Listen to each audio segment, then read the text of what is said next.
Namaste, muy buenas tardes, bienvenidos todos a este nuevo programa de Horizontes, un espacio de Ashram Talks que hemos dedicado para el cultivo del conocimiento védico y la expansión de nuestro radio de conocimiento, siempre con el objetivo, ojalá así sea, de poder expandir nuestro grado de conciencia. Mi nombre es Anatani y voy a estar acompañándoles el día de hoy a lo largo de este programa. Hoy tenemos con nosotros un invitado muy especial. Él es Kripa Ramadas. Él es instructor de yoga con más de 26 años de experiencia como docente. Ha sido pionero en los cursos de formación de instructores de yoga de la ciudad de Bogotá y es también director del programa de formación de instructores de yoga en Prema Mandal Yoga. Kripa Ramadas estudió la carrera de antropología en la Universidad Nacional de Colombia y posee también formación como psicoterapeuta, consultor de medicina ayurvédica, astrología védica y también yoga terapia. A lo largo de su trayectoria ha profundizado en la filosofía del Bhakti Yoga y en la actualidad se desempeña como consejero espiritual, mientras que ejerce también como docente en la Universidad Nacional de Colombia y en la Universidad del Rosario. Kripa Ramadas, muy bienvenido. Muchas gracias por la invitación al equipo de Rantax. Qué pena, voy a hacer dos precisiones. Primero, no soy psicoterapeuta y segundo, trabajé como docente en la Universidad Nacional, en la Universidad del Rosario, pero en este momento ya no estoy trabajando en las universidades, estoy dedicado a los cursos de formación en mi escuela. Gracias por el apunte. Tenía yo ahí una información que no era del todo verídica.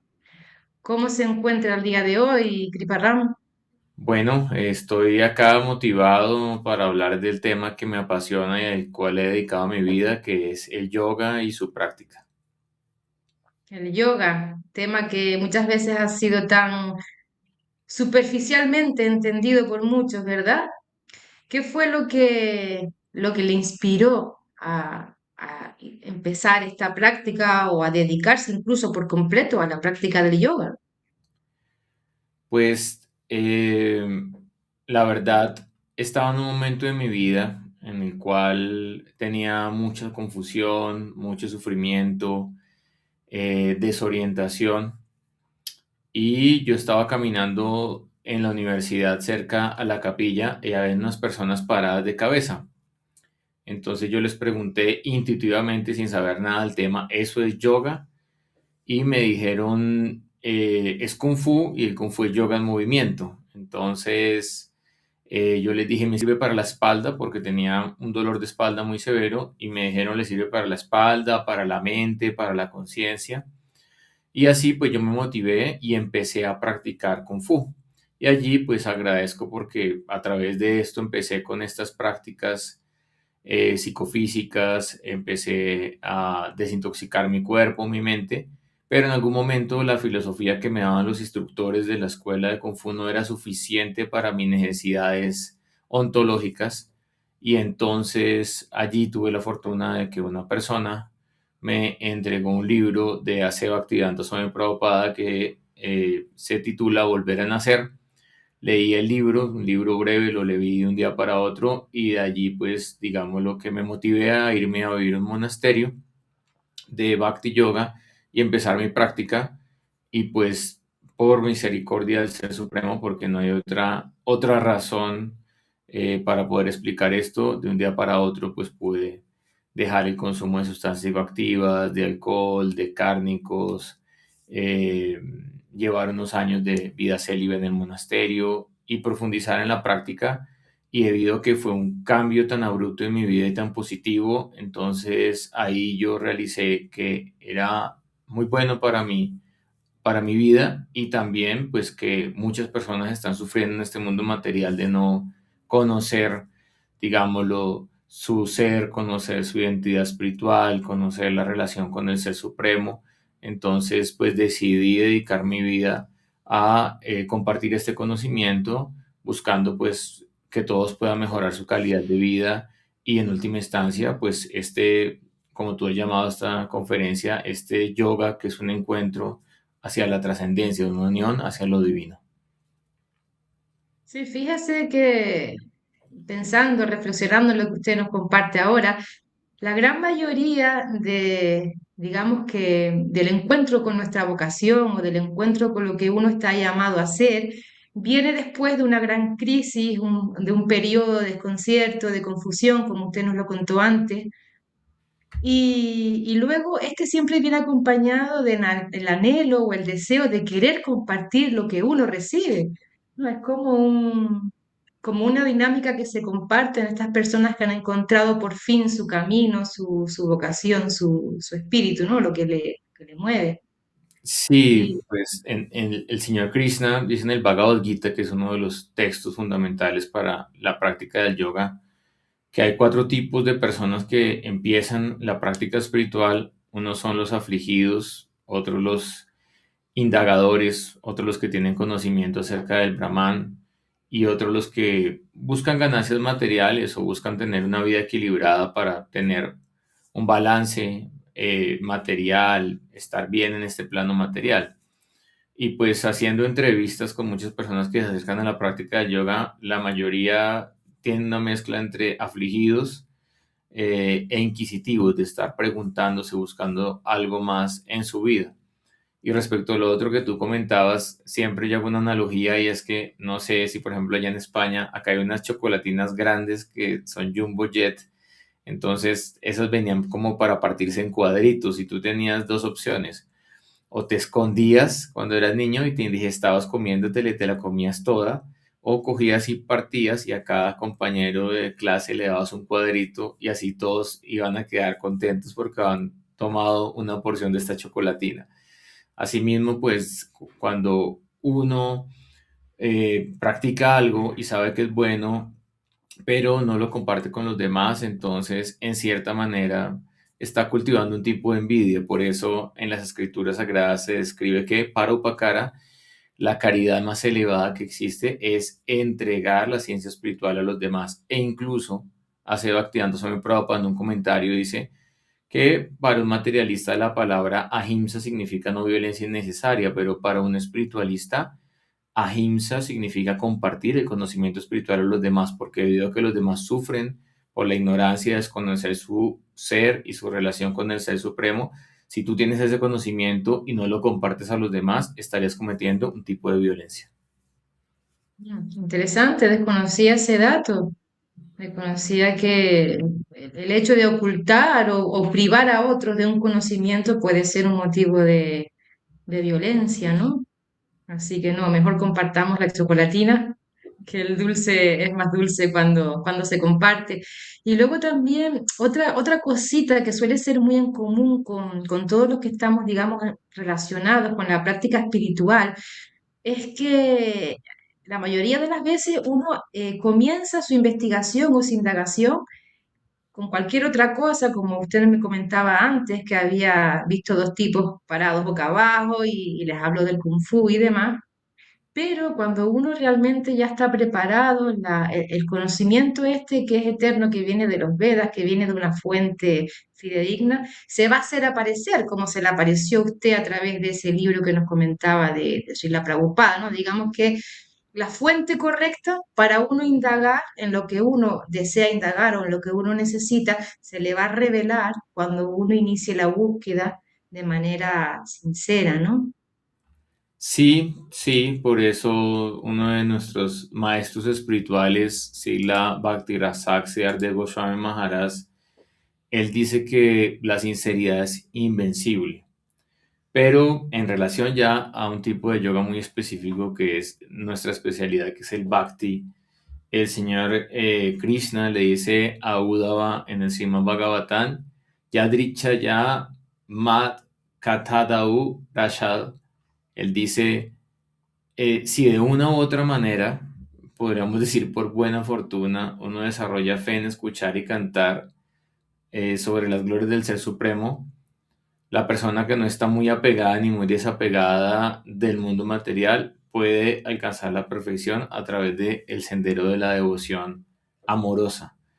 Entonces acá con este término Yadricha ya se está implicando que no hay otra causa, digámoslo, como el karma, como el jnana, el conocimiento empírico, simplemente es la misericordia del Ser Supremo, y de esa manera este conocimiento del Bhakti llega a nuestras vidas, y como explica acá este verso, si no estamos muy apegados o muy desapegados del mundo material, tendremos la elegibilidad para practicarlo, y después de eso obviamente va a venir un factor muy importante para cualquier proceso espiritual, que es sadhu sangha, o la asociación con personas que también están practicando y que sean más avanzadas que uno para orientarlo en este sendero. Entonces, podríamos decir que estamos acá simplemente por misericordia del Ser Supremo, pero por otra parte, pues hay un trabajo previo que puede haber sido en esta vida o en vidas previas, en el cual a través de buscar la verdad, de tocar la puerta, pues de una forma u otra desciende este conocimiento por su dulce voluntad, pero no es por otra causa, sino por su dulce voluntad. Curioso que justo en programas anteriores estuvimos hablando de astrología védica y nuestro invitado nos decía que este conocimiento, que tiene sus raíces en los Vedas, es un conocimiento eterno que está siempre ahí, pero no está siempre disponible para todos en todo momento, sino que, digamos, pues como usted ahora también lo está aclarando y nos lo está especificando, es por cierta misericordia, por cierta gracia divina que en algún momento desciende hasta nosotros y podemos hacer uso, bueno, hacer uso, poder compartir, poder, sí, poder constar con este conocimiento para nuestras vidas. Entonces, Y valorar la hay respe- oportunidad. hay respecto a lo que tú dices, eh, podríamos decir que el Ser Supremo es la fuente del amor. Él nos ama a todos incondicionalmente y quiere lo mejor para nosotros. Y en esa medida, pues el conocimiento está abierto para todos los seres. Sin embargo, de nuestra parte tiene que haber una actitud favorable. Entonces, en el Bhagavad Gita, en el capítulo 9, el señor Krishna dice: Raya Vidya, Raya Guhyam, Pavitranidan, Uttaman. Este conocimiento es Raya Vidya, el rey del conocimiento, Raya Guhyam, el más secreto de todos los secretos. Entonces, ¿qué quiere decir que es secreto?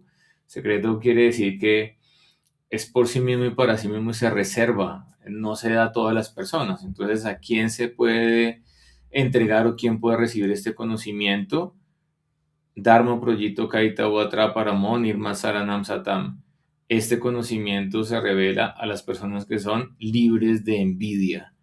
Pero si una persona tiene envidia del Ser Supremo, tiene envidia de, de la verdad absoluta, pues ese conocimiento va a ser cubierto y uno no va a poder acceder a él. Entonces el prerequisito, porque en esta era pues no vamos a decir somos grandes yogis, grandes trascendentalistas, la mayoría no hemos nacido en familias de personas favorables a la práctica espiritual o a la práctica del yoga, pero si somos sinceros y estamos libres de envidia, entonces este conocimiento puede ser una experiencia transformativa en nuestras vidas. Muy agradecida por estar en esta situación, de poder recibir algo de ese conocimiento y muy agradecida con usted de querer compartirlo también con la audiencia de Ashram Talks y bueno, en fin, que habrá de llegarle a quien le tenga que llegar seguramente. Entonces, Prabhu, sí quería preguntarle para iniciar un poquito el desarrollo del tema, pues, ¿qué significa la palabra yoga? ¿Qué es el yoga? ¿Qué significa exactamente?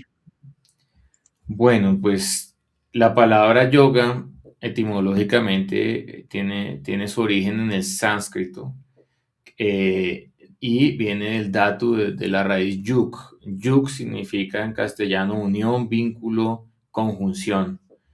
En latín sería religar, religare sería muy similar a lo que es religión. Aunque mucha gente hace la acepción, dice: no, yoga no es religión, pero realmente el significado de religar es volver a unir, yug es unión, conjunción y vínculo, entonces son significados muy similares.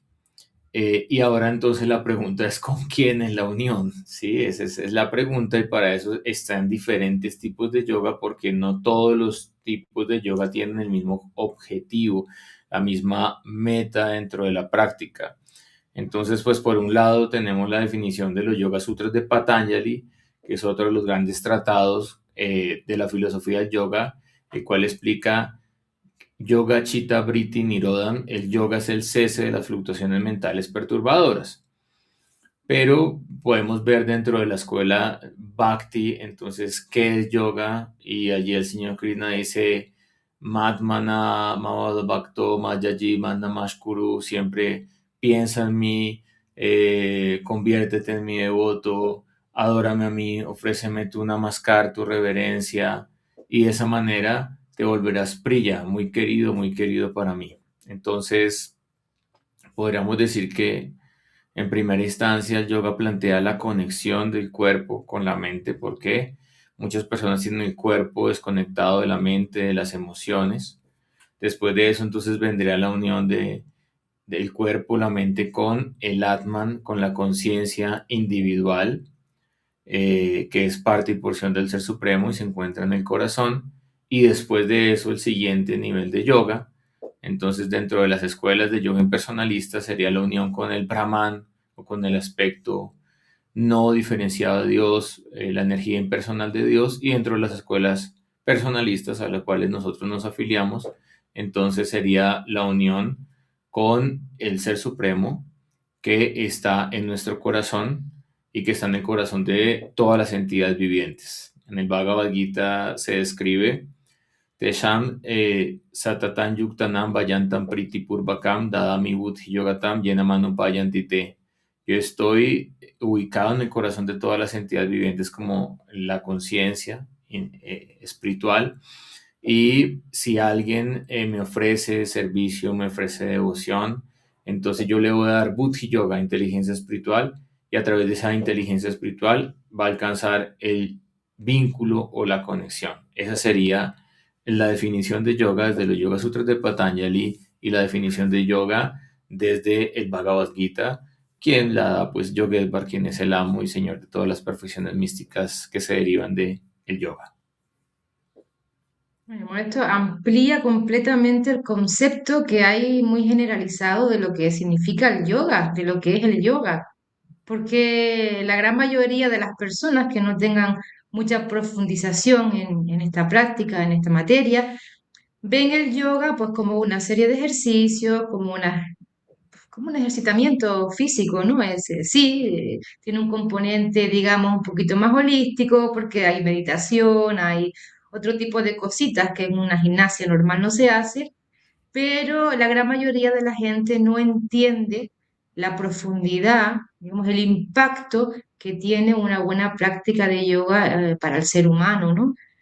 Y sí es muy interesante esto que nos comenta, que es la unión con algo o la búsqueda de la unión de nuestro ser con algo más superior, pero antes de eso tenemos que saber unir algo tan básico como es nuestra mente con nuestro cuerpo y nuestra mente con nuestra alma.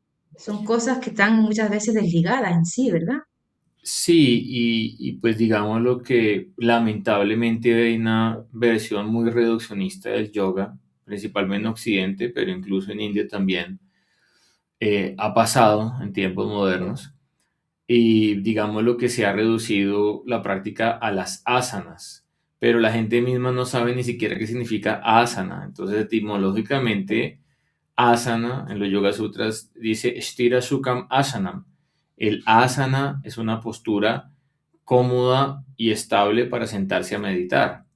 O la otra acepción de asana es un asiento. Entonces, asana es un asiento en el que se ofrecía cuando una persona llegaba a una casa o que se ofrece al maestro espiritual para sentarse a hablar de Dios o a meditar, a cantar mantras, y hacer la meditación de acuerdo a su pasana o a su proceso espiritual que le ha sido entregado. Entonces, esta parte de ejercicios físicos y gimnásticos, esto no tiene mucha precedencia histórica dentro del yoga. Eso se dio más o menos en el siglo XIX, en el siglo XX, en el cual el yoga moderno fusionó algunas asanas que estaban descritos en los textos básicos del yoga, como por ejemplo el Hatha Yoga Pradipika de Swami Swamarama, con técnicas de gimnasia occidental, entonces principalmente de una gimnasia sueca creada por Per Herning Link, y ahí se fusiona un poco y se hace un yoga más gimnástico, y en ese sentido pues algunos dicen que Tirumala Krishnamacharya es el padre del yoga en tiempos modernos, pero no, realmente pues podríamos decir que es el padre del yoga basado en ejercicios físicos o en ejercicios gimnásticos, pero pues realmente el yoga está desde el origen de la creación y se fundamentaba en un proceso de conexión con el Ser Supremo, con el Brahman, con el Parabrahman, con la trascendencia. Pero después de, digámoslo, esta influencia que fue, digámoslo, siglo XIX, siglo XX, ya empieza a popularizarse la práctica de ejercicios físicos, lo cual no está mal. Yo también lo enseño a los estudiantes porque nos ayuda a tener una buena calidad de vida, nos ayuda a poder tener un buen funcionamiento de nuestros órganos, del aparato locomotor, del sistema osteomuscular, pero tenemos que entender que eso se limita a la práctica física y al cuerpo físico, y ese yoga, por así decirlo, pues va a quedar hasta ahí en el momento de la muerte, mientras que los otros tipos de yoga que tienen que ver ya con la conexión con el ser y con el ser supremo, esos procesos de yoga no se pierden en el momento de la muerte, y pues hasta donde uno logra avanzar en esta vida, desde ahí uno continúa en la siguiente y así puede ir avanzando gradualmente hacia la trascendencia. Por lo tanto, si en una escuela de yoga no se enseña la parte filosófica, la parte espiritual, los mantras, las técnicas de meditación, llamas y ni llamas, los principios éticos, morales, las observancias, pues podríamos decir que no hay diferencia entre hacer gimnasia y hacer yoga. Y pues realmente sí hay una diferencia porque los artistas del Circo del Sol son mucho mejores que mi persona para hacer asanas, contorsiones, tienen unas grandes capacidades físicas, pero ellos no son yogis. Mientras que en las escrituras se explica para controlar, para practicar yoga, tiene que haber un control de Bacho Vegan, Manasaha, Krodha Vegan, Jiva Vegan, tienes que controlar el cuerpo, la mente, los sentidos, tienes que tener la conciencia en un estado despierto, tienes que percibir el ser, y tienes que desarrollar estita pragya, una inteligencia firme y establecida en el recuerdo del Ser Supremo. Entonces, no a cualquiera se le puede dar el calificativo de yogi ni el que está practicando yoga. Muchos hacen ejercicios, muchos hacen gimnasia, está bien para el cuerpo físico, pero el yoga es algo que trasciende las limitaciones del cuerpo físico porque el yoga es para el ser y el ser es eterno. Fíjense, increíble. Tantísima gente que hay en la actualidad practicando yoga y posiblemente muy poquitos se pueden llamar yogis si no persiguen el objetivo real de lo que es la práctica. Bueno, usted ya nos ha adelantado que como la palabra yoga per se significa unión, conexión a, existen tantas diferentes maneras de unirnos o de intentar conectarnos con la divinidad, como me imagino que existan diferentes tipos de yoga también. ¿O es solamente, yoga es solamente un tipo de yoga o existen diferentes tipos de yoga? Bueno, pues de nuevo, si tú buscas ahí en internet cuántas escuelas y tipos de yoga te van a aparecer, N tipos de yoga, entonces incluso hay doga, que es hacer yoga con el perro, hay beer yoga, que algunos entonces dicen que toman cerveza y van haciendo las posturas de yoga, hay, hay hot yoga, que ahora que viajé a Nueva York para la Navidad y el Año Nuevo, me invitaron a una academia de yoga en la cual trabaja una devota amiga, y es yoga en un sauna a 50 grados centígrados, estás haciendo yoga. Entonces, hay muchos tipos de yoga, sí, hay muchas escuelas, hay muchos digámoslo, formas, pero todo eso son inventos modernos y podríamos decir que también son estrategias de marketing para conectar a las personas, también para vender los cursos, para vender y decir tengo acá este estilo de yoga que el otro no lo tiene. Y pues bueno, cada uno tiene que mirar cómo sobrevive, cómo lleva adelante su vida, su negocio, digamos lo que es respetable. Sin embargo, ya puntualmente, específicamente, porque pues yo intento contestar las preguntas a través de Shastra Pramana, a través de lo que nos explican las escrituras sagradas. Entonces, es muy conocido el Bhagavad Gita, que es la conversación entre el señor Krishna y Arjuna, pero hay un Gita o una canción, una conversación muy profunda que es el Uddhava Gita, que es el 11º canto del Bhagavatam. Y allí el Ser Supremo explica cuáles son los tipos de yoga que existen. Y él dice, Yogastrayo Maya Prokta Nirnam Sreyo Vidishasya Gyanan Karma Cha Bhaktir Cha Nopayo Anyo Asti Kutrachit. Mi querido Dudaba, porque deseo que los seres humanos alcancen la perfección, he presentado 3 tipos de yoga para su progreso. Entonces, uno es el Jnana Yoga, el yoga del conocimiento respecto al Brahman. El otro es el Karma Yoga, el yoga de entregar el fruto de la acción al Ser Supremo y liberarse gradualmente del egoísmo. Y el otro es el Bhakti Yoga o el camino de la devoción. Y le escucha lo que explica Bhagavan Sri Krishna. Aparte de estos 3, no hay absolutamente ningún otro medio para la elevación espiritual del ser humano. Entonces, eso es algo que sé que es confrontativo, pero podríamos decir que en última instancia solo hay 3 procesos de yoga: el Karma Yoga, el Jnana Yoga y el Bhakti Yoga. ¿Para quién está prescrito el Karma Yoga? Para aquel que está muy apegado al fruto de la acción, muy apegado a la materia, muy apegado a los sentidos, para que gradualmente vaya purificando ese egoísmo de estar siempre actuando esperando un resultado a cambio. Para quien está prescrito el Jnana Yoga, para la persona que es totalmente renunciada, totalmente desapegada del mundo material, que es un vairagi, un renunciante. Y para quien está, digámoslo, recomendado el proceso del Bhakti Yoga, para aquel que no está muy apegado ni muy desapegado de la existencia material. Entonces, por lo que he podido entender, estos son los 3 tipos de yoga que han sido prescritos, que han sido revelados desde tiempos inmemoriales, básicamente desde la eternidad, porque esto es un conocimiento eterno. Y lejos de estos 3 tipos de yoga que usted menciona, muy difícilmente vamos a alcanzar el objetivo que persigue, que es la unión, la conexión con la divinidad, si no nos ceñimos a uno de estos 3 tipos de yoga, ¿no? Entonces, se puede decir que los otros tipos de yoga que están un poquito más centrados en la unión de la mente con el cuerpo son la antesala o son preliminares a otros yogas más avanzados o no necesariamente.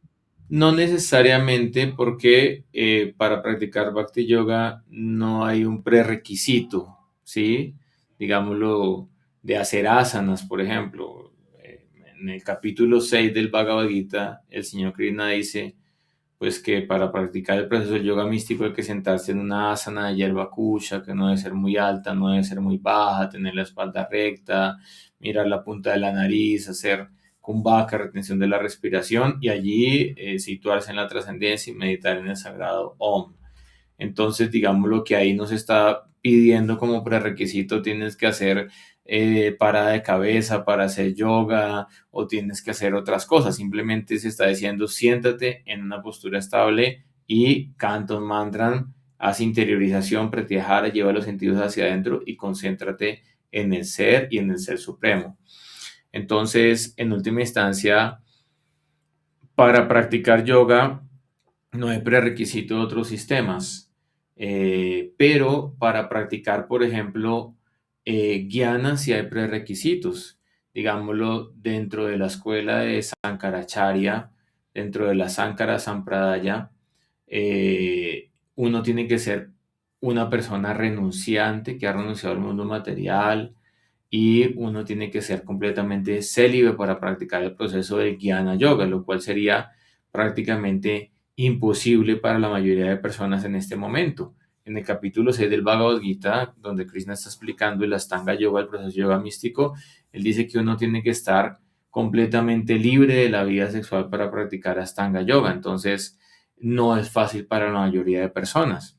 Mientras que en el proceso de el Bhakti, Bhaktivinoda Thakur dice, Paul Haribol canta el nombre del Ser Supremo, canta el nombre de Hari, que es un nombre de Dios, y dice, Grije Taco, Vane Taco, Bole Haribol. Dice, no importa que seas casado, tú eres casada, ¿cierto, Sanatani? Bueno, en mi caso yo también soy casado, no importa que seas casado, que seas renunciante, que estés feliz, que estés triste, que estés saludable, que estés enfermo. Si tú cantas el santo nombre vas a alcanzar el yugo, el vínculo, la unión con el Ser Supremo. Entonces hay diferentes procesos para diferentes eras y en esta era se ha simplificado la práctica de yoga. ¿Por qué? Porque ya no hay los medios como irse a una cueva, como ser un renunciante, como vivir de comer raíces y frutos en un bosque. Es algo muy difícil de practicar, entonces se ha simplificado el proceso.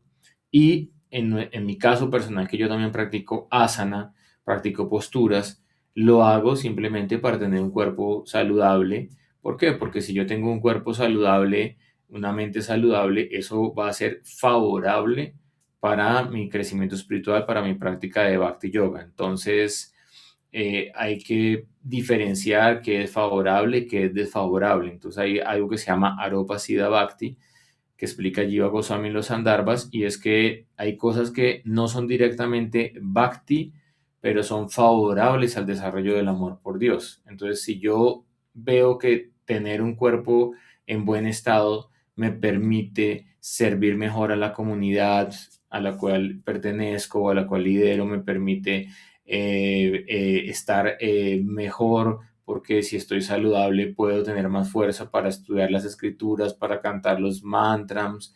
Si estoy con salud puedo madrugar temprano, atender el altar, atender a las personas. Entonces eso no es directamente Bhakti, pero yo siento que la práctica del yoga físico me ayuda a mi vida espiritual. ¿Por qué? Porque mente sana, incorpore sano. Entonces, si el cuerpo está bien, la mente está bien, eso es favorable para la vida espiritual. Entonces, no hacemos asanas simplemente pensando que a través de una postura vamos a alcanzar la perfección o a través del pranayama vamos a alcanzar la perfección, sino hacemos asanas para tener bien el cuerpo físico e intentamos utilizar este cuerpo de practicantes, de sadhakas, para el servicio al Ser Supremo, y de esa manera entonces podemos todo vincularlo con el Ser Supremo. Ese es el punto. Nirvana Krishna Sambandha Yukta Vairagya Ukshate. La verdadera renunciación en la escuela del Bhakti es poder vincular todo lo que hacemos con el servicio del Ser Supremo. Y lo que realmente no podamos vincular, pues tendremos que dejarlo de lado en nuestras vidas. Interesante saber cuántos tipos de yoga diferentes existen. Interesante también saber que no todos los yogas dan el mismo resultado. Si uno, como usted nos está explicando, trabaja con un yoga más físico, tipo Hatha Yoga, o bueno, desconozco la verdad cuántos tipos pueden haber de yoga físico, pero con este tipo de prácticas uno lo que consigue es una mayor armonía con su cuerpo, con su mente, un estado de salud mucho más óptimo, mucho más favorable y en consecuencia pues uno va a estar, digamos, con una mejor predisposición a poder practicar otro tipo de yogas más exigentes. O sea, todos tienen como su cometido, ¿no? Todos tienen sus beneficios intrínsecos. Y hay algo que me quedo reflexionando. Usted nos comentaba que hoy en día, en la actualidad, las condiciones ambientales y personales nuestras no nos permiten practicar apropiadamente todos los tipos de yoga, como por ejemplo usted mencionaba el Jnana Yoga o el Ashtanga Yoga, que uno necesita cumplir unos requisitos para poder, no para practicarlo, sino para poder obtener los resultados deseados tras esa práctica, ¿no? Luego también nos mencionó otro tipo de yoga, el karma yoga.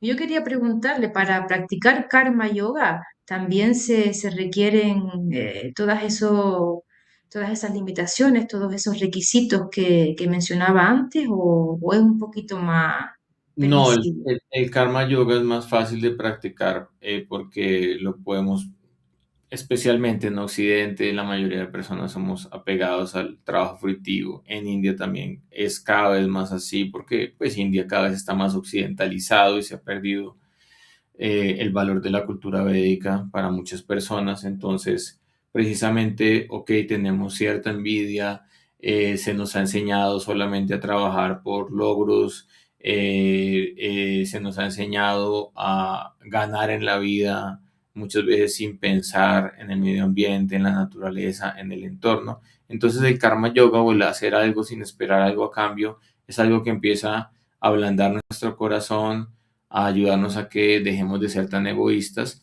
y a desarrollar una mentalidad un poco altruista, filantrópica, en el cual nos sacrificamos por una causa en común, lo cual es bueno.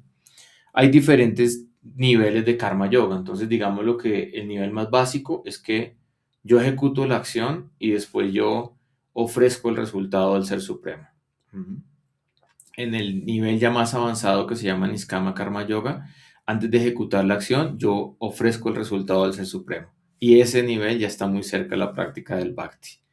Entonces el señor Krishna en el Bhagavad Gita dice, Yad Karoshi, Yad Ashnasi, Yad Yuhosi Dati, ya.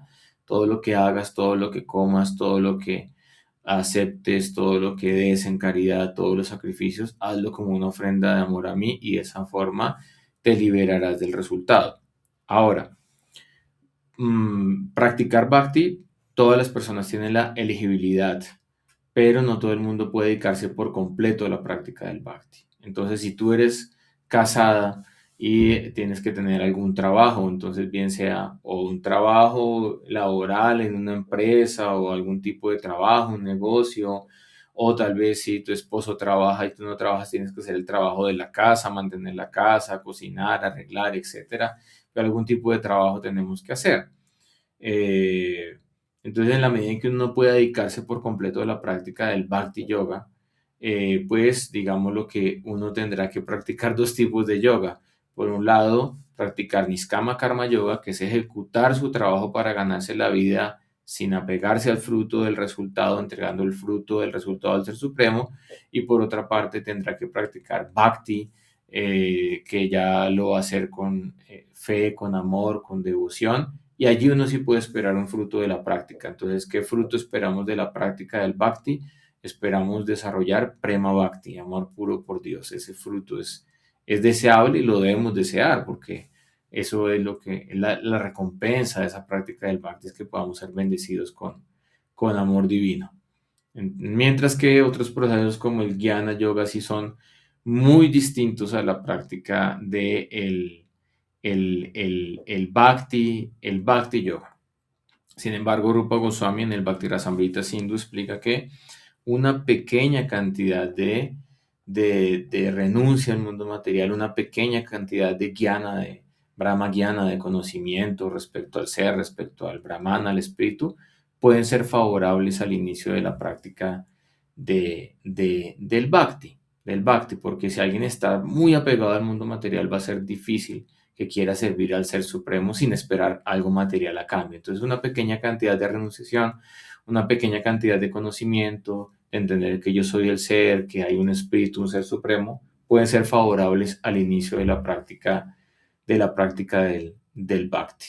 Todo esto, como te das cuenta, es una gran ciencia, pero para resumirte en relación a los objetivos de cada uno de los sistemas de yoga, eh, en los Yoga Sutras de Patanjali se dice que hay dos tipos de Samadhi: Sampragyata Samadhi y Asampragyata Samadhi. Entonces, en el Sampragyata Samadhi, uno mantiene su individualidad y sirve al Ser Supremo en la morada trascendental, en el mundo espiritual, en el Paravyoma. Y el otro tipo de Samadhi, Asampragyata Samadhi, se diluye en nuestra identidad y el alma del yogi se funde con el aspecto impersonal de Dios, llamado Brahman, la energía impersonal de Dios. Entonces, el que practica Karma Yoga, no, digámoslo, lo máximo que puede llegar es a Swarga o a los planetas celestiales, si sigue una sección del Karma Yoga que es la sección Karma Kanda. O Si hace Niskama Karma Yoga es desapegarse del fruto de la acción y dejar de ser egoísta. Ese es el resultado. No hay un resultado trascendental, por así decirlo, en el karma. Si practica Jnana Yoga, entonces el resultado es volverse uno con el Brahman, con la energía impersonal de Dios. Y si practica Bhakti Yoga, el resultado, si alcanza la meta, es tener un Siddha Swarupa, un Siddha deja un cuerpo espiritual que ya no tiene que nacer, envejecer, enfermar y morir, y en ese cuerpo espiritual puede servir al Ser Supremo en el mundo espiritual por toda la eternidad.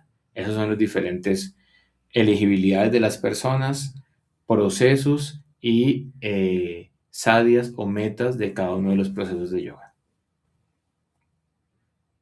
Definitivamente no estamos hablando de algo tan básico y simple como practicar asanas, estamos hablando de unirnos, llegar a conectar íntimamente, profundamente con la divinidad, con el ser supremo, con lo más elevado que existe, ¿no? Con el origen de todo. O sea, no es nada simple. Creo que el tema del Jnana Yoga podemos llegar a comprender cómo se practica y qué objetivos se consigue, ¿no? Conocimiento. Uno practica conocimiento mediante el intelecto y el objetivo es, pues, el que usted nos comentaba antes. En relación al Karma Yoga, quería aclararlo para la gente que no esté muy familiarizada con estos términos.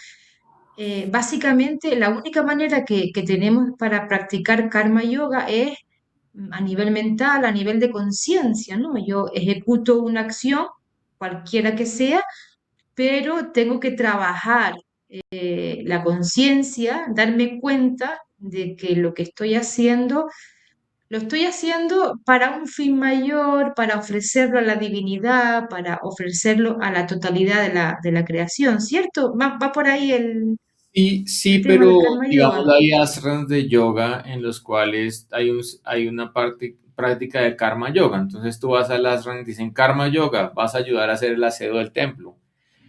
Karma yoga, vas a ayudar con el jardín del templo y no te vamos a pagar nada. Entonces, el karma y el bhakti son similares porque estás ejecutando una acción. ¿Sí? Pero entonces la diferencia es que en el karma tú ejecutas la acción y después te desapegas del resultado, mientras que en el bhakti tú antes de ejecutar la acción ofreces la acción y el resultado del Ser Supremo para el placer del Ser Supremo. Por eso Srila Bhakti-Rasak de Goswami Maharaj dice, primero ríndete y después sirve, porque si tú ejecutas algo, y al final te acuerdas, ay, tengo que ofrecer esto a Krishna. Es como cuando tú entras a la cocina y tú dices, quiero hacer hoy, por ejemplo, yo termino esta conferencia y voy a la cocina, voy a hacer una pasta de kadasi que es hecha de almendras y es deliciosa.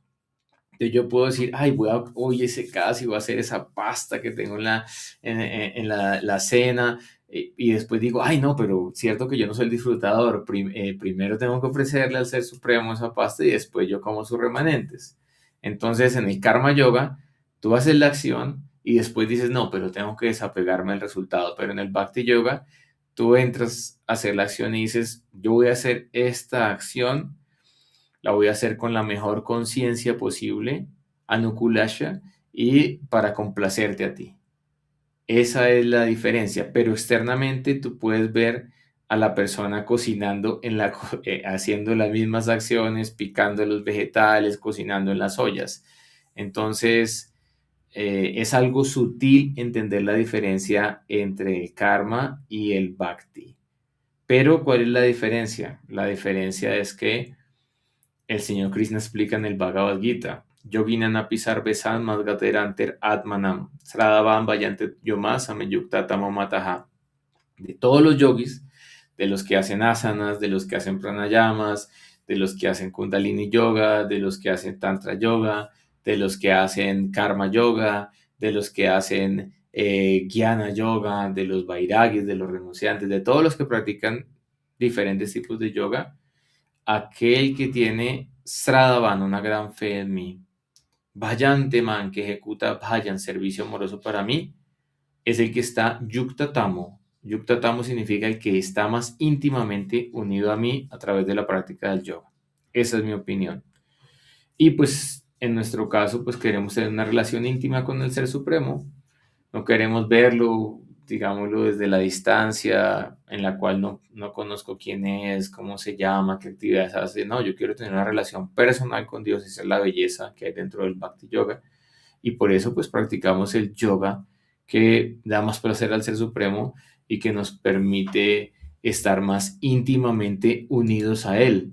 En el 11º canto del Srimad Bhagavatam, el Señor Krishna le dice a Uddhava, dice, Yogastra Yomaya Prokta Nrinam Seyo Vivid Stasya Gyanan Karma Chamat Bhakti Cha Nopayo Anyoshti Kutrachi. Dice, no, hay solamente tres caminos para alcanzar la elevación, ya lo dijimos, el karma, el jnana y el bhakti. Pero además de eso, después él mismo dice, na sadhayati man yogo na sakyan dharma udava, na swadhyaya tapostiago yatra bhaktir mamorjita. Mi querido Uddhava, el servicio devocional puro, el bhakti puro que prestan los devotos que están incondicionalmente rendidos a mí, tiene el poder de controlarme a mí. Yo no puedo ser controlado por aquellos que se dedican al proceso del yoga místico, a la filosofía Sankhya, al jnana, a la renunciación, a la austeridad o a hacer obras piadosas. Entonces, yo puedo practicar diferentes procesos de yoga, pero en última instancia, el yoga, que tiene el poder de conquistar al Ser Supremo a través del amor, es el Bhakti, y por esto el Bhakti es el yoga más elevado entre todos los procesos de yoga. Sí, fíjese que estoy reflexionando muy profundo con todo esto que usted nos está explicando, haciendo un poquito de flashback, yendo al inicio de nuestra conversación, donde usted nos explicaba qué significa yoga, qué significa unión, conexión, ¿no?, con la divinidad. Y justo ahora estaba pensando, ¿no? Ok, uno inicia alguna práctica de yoga, cualquiera que sea, para intentar conectarse a. Pero ¿cómo nos vamos a conectar? Ok, es como para poner, digamos, un ejemplo fácilmente entendible, es como si uno va a la puerta del vecino y le toca, intenta conectarse con el vecino, pero de pronto se da la vuelta y se va, no espera a nada más, ¿no? Sin embargo, por lo que usted me está explicando, por lo que usted nos está compartiendo el día de hoy, el Bhakti Yoga va más allá todavía, va no solo quiero conectarme, quiero unirme, quiero establecer una conexión, sino además es que estoy intentando que esa conexión se transforme o se convierta en una relación. Yo hace mucho tiempo ya quedé profundamente cautivada por esto del Bhakti Yoga, pero seguramente muchas de las personas que hoy nos están viendo no saben exactamente qué consiste esta práctica. ¿Podría explicarnos, así como en líneas muy generales, en qué consiste este yoga, la práctica del Bhakti Yoga? Bueno, pues digamos lo que otro ejemplo que se me ocurre respecto a lo que estabas hablando es que Sanatani viene a Colombia y yo le invito a almorzar, pero entonces yo cocino lo que a mí me gusta y se lo ofrezco. O Sanatani viene a Colombia y yo le digo, Sanatani, quiero invitarte a comer a mi casa y quiero cocinar lo que a ti más te gusta, lo que a ti más te agrada. Dime cuál es tu plato preferido. ¿Cuál es tu plato preferido vegetariano, Sanatani? Uy, tantísimos, pero mira, Preferido. antes estabas hablando de la pasta y ya que me convenciste. Esa pasta me gustó. Sí, entonces yo te digo, bueno, voy a cocinar la pasta tal como a ti te gusta y tú vas a estar muy feliz. Entonces, el Señor Supremo da diferentes opciones porque no todos tienen la misma evolución, capacidad. Entonces él dice, bueno, empieza a practicar asanas, canta loma y hay un beneficio porque Om es un nombre de Dios. Intenta ser una buena persona, intenta ser ecologista, intenta hacer un pranayama, una respiración, intenta ofrecer el resultado. Eso va a ayudar, te va a ayudar gradualmente a avanzar. No quiere decir que sea perdido, no, vas a hacer un avance gradual. Pero si ya tú vas y le preguntas al Ser Supremo, bueno, pero entre todos los procesos de yoga, ¿qué es lo que más te agrada a ti? Entonces él te va a decir lo que más me agrada, lo que conquista mi corazón, es el bhakti. Y ahora tú preguntas entonces cuáles son los diferentes procesos del bhakti, de qué trata el bhakti. Sravanam, Kirtanam, Vishnu Smaranam, Padanam, Sevanam. Tienes que escuchar de Dios, tienes que cantar de Dios, tienes que recordar a Dios en todas las circunstancias de tu vida. Y dentro de todos los Navalaksham Bhakti, diferentes 9 prácticas del proceso del servicio devocional, Tara Madhye Namasestra Sarvasar, tienes la meta más elevada, es Sarva Sresta, lo más elevado dentro del Bhakti, es Nam Sankirtan, es el canto del nombre de Dios. Pero para que ese Nam Sankirtan dé el fruto del Phala, el fruto, tiene que ser Nir Aparada, tiene que ser libre de ofensas. Pero obviamente, pues esto es todo un tema de estudio muy profundo, no lo podemos discutir ahora, pero podríamos decir que el Bhakti Yoga es la práctica que tiene el poder de desarrollar amor por Dios y de conquistar al Ser Supremo, y se fundamenta en escuchar, en cantar, en recordar a Dios, en servir a los devotos, en servir a los seres humanos, en entregarles conciencia espiritual. Y dentro de todas las prácticas espirituales, Taramadie Sarvashesta Nama Sankirtan, la más elevada de todas, es el canto del santo nombre de Dios. Esa es la manera en la que nosotros, en la que las personas podemos practicar este yoga, el Bhakti Yoga, escuchando hablar de la persona suprema, del Ser Supremo, hablando sobre el Ser Supremo, cantando sus nombres, sirviéndole, sirviendo al resto de la humanidad. De esa manera nosotros, digamos, estamos practicando ese yoga, ¿no? Que podemos llamar el yoga supremo. ¿Hay limitaciones para este yoga como lo había en el Jnana Yoga o en el Astanga Yoga? No hay limitaciones, excepto lo que expliqué, que tiene que liberarse de envidia de Dios el corazón, o si no, pues no se va a poder revelar este gran secreto. Pero en relación a, digamos, los aspectos externos, no hay limitaciones de raza, no hay limitaciones de sexo, no hay limitaciones de edad, no hay limitaciones incluso, por ejemplo, una persona cuadraplégica pues no puede hacer una saludo al sol porque está cuadraplégico, pero una persona cuadraplégica puede cantar el santo nombre de Dios, y si no puede cantar porque tiene algún problema para poder pronunciar, puede escuchar el nombre de Dios. Entonces, digamos lo que el Bhakti es más abarcativo y es más universal. ¿Por qué? Porque para cantar el santo nombre de Dios, Nam Nama Kariba Judani Ya Sarvas Activis, no hay reglas estrictas ni difíciles de tiempo, lugar y circunstancia. Y además de eso, en el santo nombre de Dios están, digámoslo, todas las potencias espirituales, Sarva Shrestha, todas las potencias espirituales, Sarva Shakti, perdón, están en el canto del santo nombre de Dios. Entonces es un proceso muy misericordioso dado en esta era. Es un proceso que podemos practicar todos independiente de nuestra condición social, física, psicológica, mental. Y es un proceso que nos puede dar el mayor de todos los beneficios dentro de la práctica de yoga, que es alcanzar el estado de el amor por Dios, que es la perfección última a ser alcanzada dentro de la escuela personalista. Ojalá, ojalá podamos llegar a esa meta suprema a través del yoga supremo. Ojalá. Hay algo que, lo que estaba pensando ahora, me gustaría que usted me lo aclarara. ¿Se puede decir de alguna manera que cada tipo de yoga corresponde o viene de alguna manera, sí, correspondido con un estado particular de conciencia o nada que ver? Digo, a mayor conciencia uno desarrolla un gusto particular por un tipo de yoga u otro tipo de yoga. Sí, claro, porque, por ejemplo, el objetivo del karma yoga es dejar de ser egoísta. Y si tú ya dejaste de ser egoísta, pues ya no tiene sentido seguir practicando karma yoga. Entonces vas a seguir adelante o con el jnana o con el bhakti.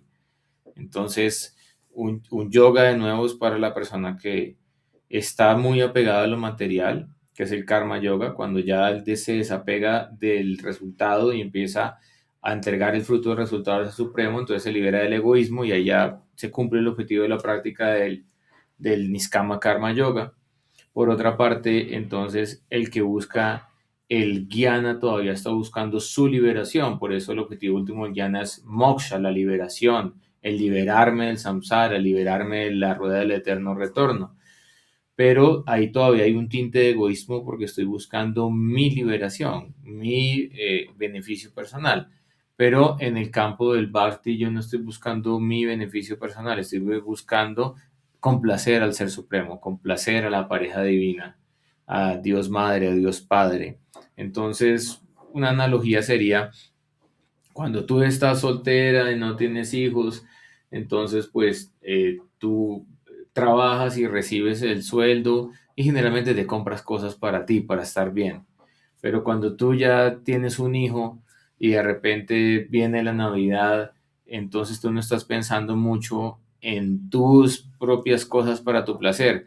Pero si tú puedes comprar esa cicla al niño de Navidad y pues no te compraste nada para ti porque solo te alcanzaba para comprarte la cicla y al otro día entonces ves que el niño sale al parque y monta con su cicla nueva y está feliz y está dichoso, tú lo ves y tú te sientes también feliz porque al ver la felicidad de tu hijo tú también te sientes feliz.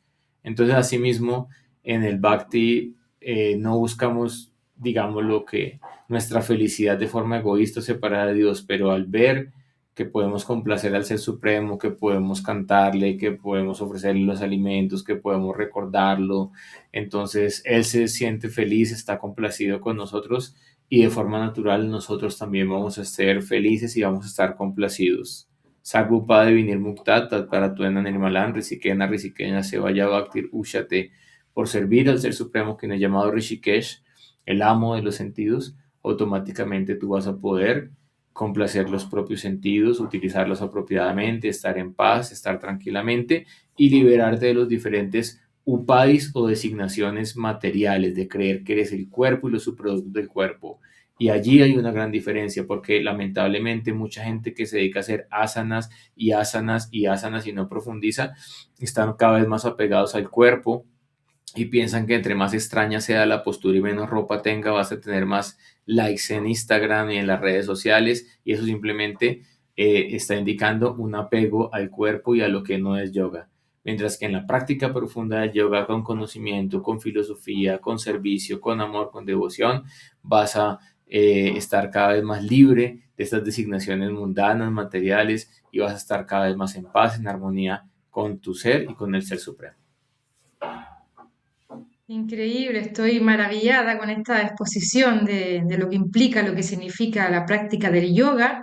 Ya estamos sobrepasando casi la hora de emisión, no quiero abusar mucho del tiempo, pero sí quería cerrar un poquito reflexionando, ¿no? Sobre todo lo que hemos hablado, cómo ese yoga, esa unión que primeramente uno practica hacia sí mismo, con su propio cuerpo, con su propia alma, entendiendo su mente, luego uno empieza a conectar con el medio a través de las acciones, como uno ofrece, como uno se desapega, como uno desinteresadamente da más de lo que recibe, ¿no? Que sería un poco el karma yoga a través del conocimiento, ¿no? Como uno logra esa unión, a través de la adquisición de conocimiento. Y finalmente, algo tan sublime como no solo conectar con Dios, con la divinidad, sino servirle y además sea nuestra buena fortuna poder complacerle. O sea, es algo que sobrepasa mi mente, sobrepasa mi admiración por completo. ¿Cómo un ser humano puede de algún modo complacer a Dios, a la totalidad, o sea, al origen de los orígenes, ¿no? Esto es lo que me llevo yo, lo que está nutriendo mi corazón, ¿no? Como una práctica de yoga, un tipo de unión puede complacer a Dios. Sí, realmente es algo complejo, pero es algo muy sencillo a la vez. ¿Por qué? Porque en el Bhagavad Gita el Señor Krishna dice, Patram Pushpam Phalantoyan yo me Bhakti Prayashati. Si alguien me ofrece con amor, Bhaktia, una flor, una fruta, un vaso con agua, una hoja, yo lo voy a aceptar y yo voy a estar feliz. Pero, digámoslo, el problema es que tenemos que resignificar la palabra amor. Porque incluso, pues sabemos, en el mundo material alguien va a tener sexo con alguien, le dice hagamos el amor, vamos a hacer el amor, pero pues realmente amor en el sentido de la etimología, en el bhakti, prema. Prema es una palabra que solamente podemos utilizar en el trato recíproco y amoroso con la pareja divina, con la suprema personalidad de Dios.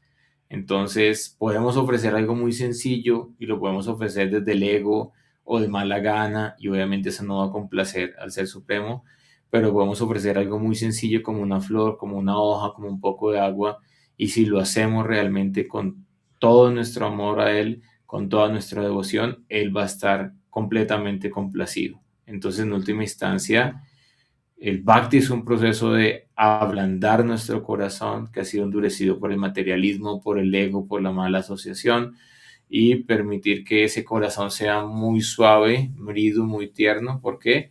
Porque al Señor Krishna le gusta la mantequilla fresca. Por eso, a pesar de que Krishna salió de Brindavan y estuvo más de 100 años por fuera de Brindavan, Madre Yashoda, todos los días, a pesar de que estaba a punto de fallecer por la separación de su amado hijo, se levantaba y hacía una mantequilla muy fresca y muy exquisita, porque ella sabía, si Krishna viene y regresa hoy, regresa mañana, él va a querer que le dé mantequilla fresca, no mantequilla vieja. Entonces, asimismo, nosotros tenemos que ablandar nuestro corazón, permearnos del Ser Supremo, de su amor, y así podemos alcanzar el objetivo último de la práctica, que es la trascendencia. Sea esa la voluntad del Señor. Kripa Rama, muy a mi pesar, tenemos que ir cerrando el programa, ya estamos sobrepasando el tiempo. Quizás le gustaría dejarnos alguna idea, alguna reflexión final para cerrar. Bueno, pues agradezco de nuevo a ti, Sanatan y esta Eva, al equipo de Asran Talks, a Swami Maharaj, quien inspira este proyecto. Y lo que yo les puedo pedir es que practiquen yoga, profundicen en la práctica, porque realmente es un proceso transformativo, y en mi caso personal ha transformado mi vida. Y pues acá en el lugar en que yo estoy, en Colombia, ha transformado también la vida, ya podría decir, de miles de personas que han pasado por nuestra escuela a lo largo de más de 20 años. Pues en este momento solamente estudiantes activos en la escuela tenemos prácticamente 200 estudiantes.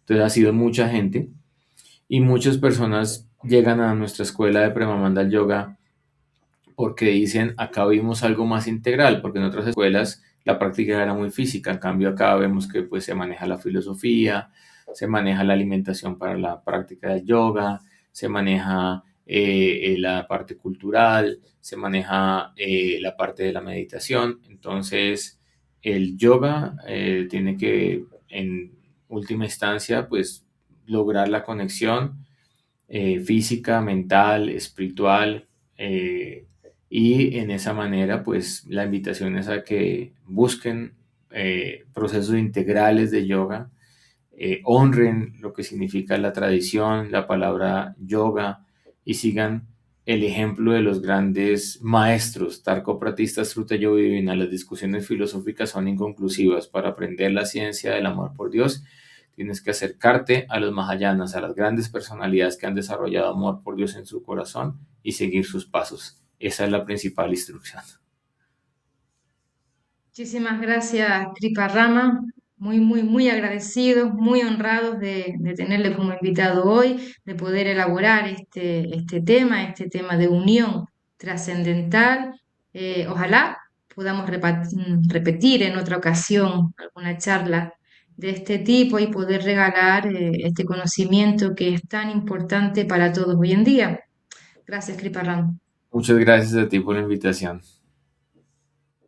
Y a todos los oyentes que hoy nos han acompañado en este programa de Ashram Talks, Horizonte, les invitamos a que encuentren su práctica de yoga, la que más resuene con ustedes. Ojalá sea la sublime práctica del Bhakti Yoga, pero si no, cualquiera. Cualquiera que les permita crecer en conciencia, crecer en autodesarrollo personal y ojalá poder dar más de lo que recibimos. Les invitamos a que nos sigan acompañando en Arrantox, en cualquiera de nuestros canales, en YouTube o en Instagram, donde estamos compartiendo mucho contenido, muchas reflexiones, mucha sabiduría que pertenece a los Vedas y sabiamente dosificada para poder todos acceder. Muchísimas gracias por acompañarnos. Nos vemos en el siguiente programa de Horizontes.